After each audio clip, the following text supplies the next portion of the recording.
council on board? Or is your county commission on board? Do you have a champion? If not, you need to cultivate one. If the answer to question number one is yes, I have council support, then there's three really important questions. Do you have support for ABA to live at the highest levels of your city? Do you have the city manager or the county administrator or a utility director?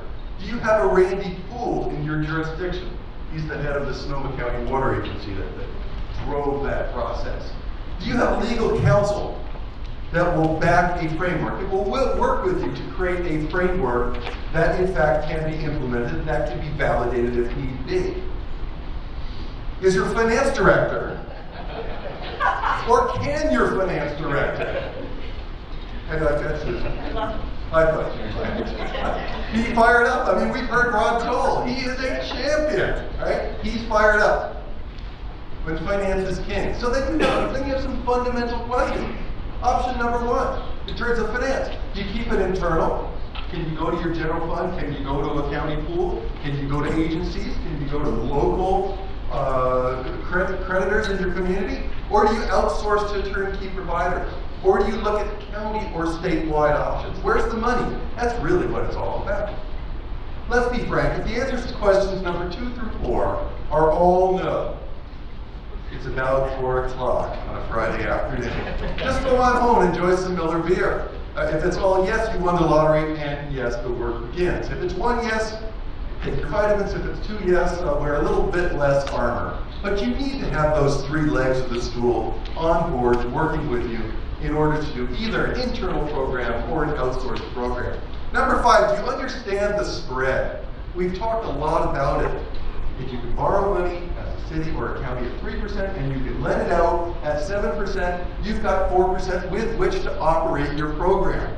That's pretty good. That's how you create a revenue neutral program. That's also how the turnkey service providers make a profit. So it's either you as a city or a county, or you have a turnkey service provider and they're operating off the spread as well. How much do you project in terms of participation? You know, when we looked at Sonoma counties in the early feasibility, we were looking at $200 million in the first 2 years. That's a big number. Actually, big is good. We've heard a lot about this. We're going out to the bond market. You want to have big numbers. You want to have aggregated portfolios so that you can get good interest rates. The promise of net zero budgeting, how much skin in the game? Can you use the spread to cover all your program costs so that you have local control? Or would you just rather outsource the program again and have a net zero cost to the city at the end of the day?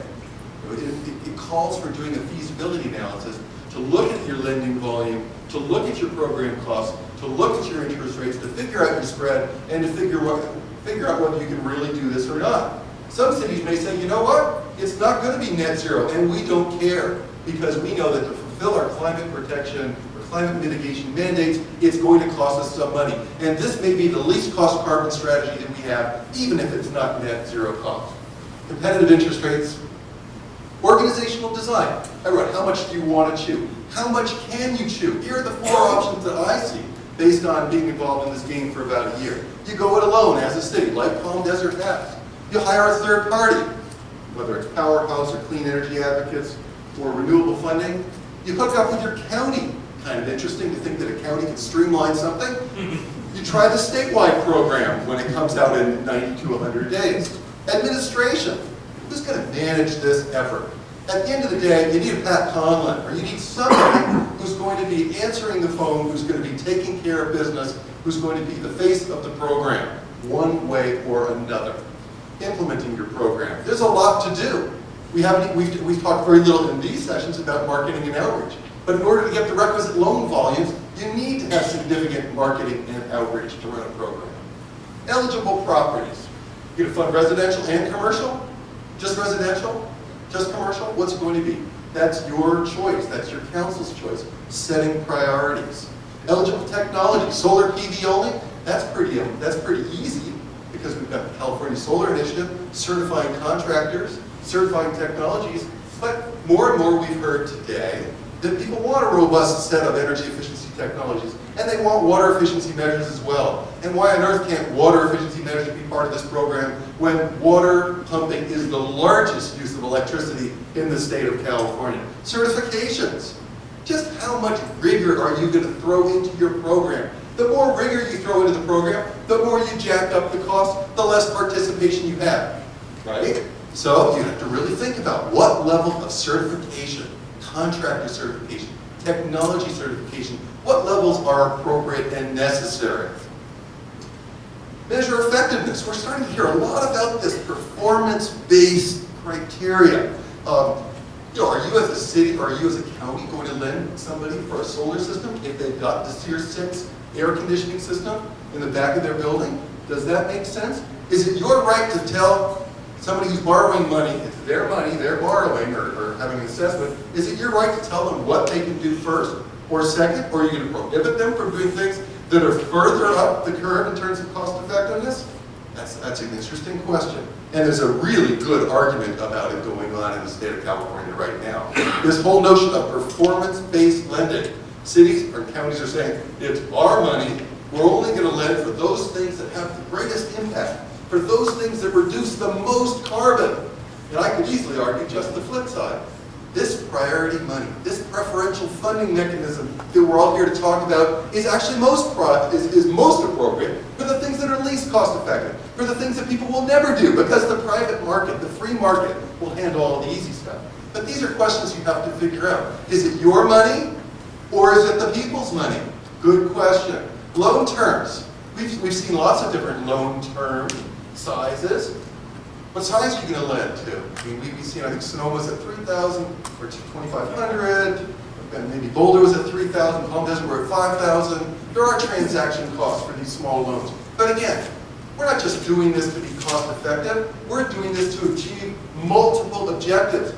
Palm Desert's program is called the Energy Independence Program. That's a huge goal. This is not about implementing cost effective measures. This is about transforming our society and how we use energy. The face of AB 811. Who's going to handle those front office functions?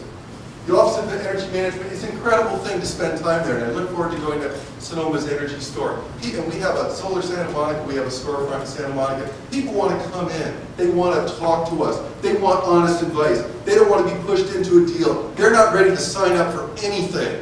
It may be that 10%, but they need to be discussed. Get my brother-in-law to, can I speak to anyone about this?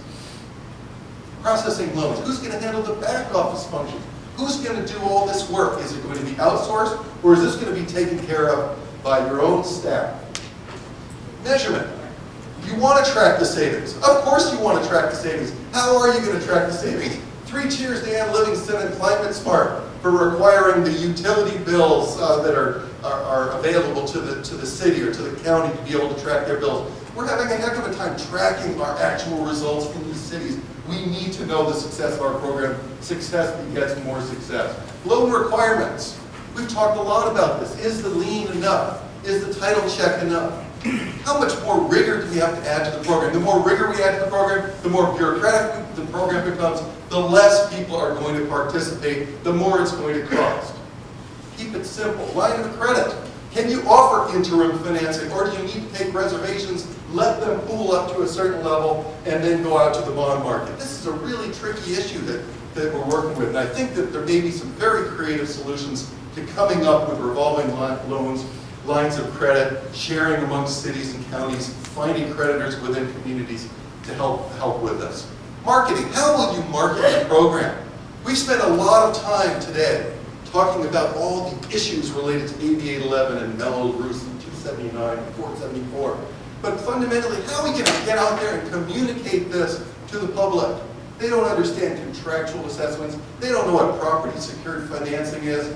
Face, PACE, FIRST, I mean, all these different names. At a certain level, we're going to have to get this really simple so that people can say, I want that. And taking action. So what do I do first? What do you do first when you go back to your community?